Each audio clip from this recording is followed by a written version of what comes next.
I will call the story Why Brian Didn't Cry. It's about two little people who taught me a good lesson. I like children. In fact, they teach me a lot. The first child in the story was a little fellow on his first day of kindergarten in a school in London.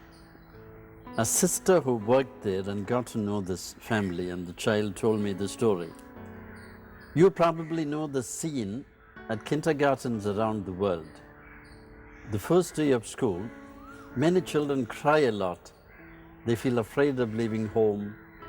They feel lost in this big setting surrounded by hundreds of other kids. So in one such kindergarten in London, lots of children were crying, inconsolable, their first day of separation from parents. But there was this little fellow called Brian who didn't cry at all.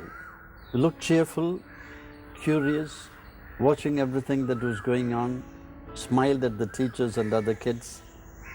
And the teacher was very impressed by it.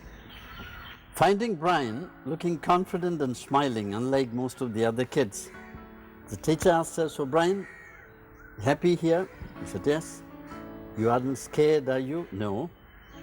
But then she noticed that he had his fist closed, the right fist. She asked him, "Oh, you have something in your right hand. Can you show me that?" He wouldn't. She tried again some other time, but he wouldn't open his hand and show the teacher what he held inside. So when, towards midday, when Brian's mother came to pick him up, the teacher told her, "Oh, your kid was excellent. He was wonderful. He didn't cry at all. He was no problem. He was smiling, very confident. But you know, the whole day, he was holding something in his right palm. He held that hand closed. I asked him what it was, but he wouldn't open the hand and show me." Oh, the mother smiled and told the teacher, "Yeah, that was the secret between him and me." I knew that my little kid would be scared on his first day of kindergarten. So what I did was, knowing that he would miss me and feel frightened, before he left home, before we got into the car, I hugged him tight, kissed his right palm, closed it and told him, "Look, Brian, you will not be alone even for a moment. You are carrying Mummy's kiss with you, right? Mummy will be thinking of you the whole day." That's why he was not scared. So carrying his mother's kiss and knowing my mother thinks of me the whole time, he's believing a truth that's very true.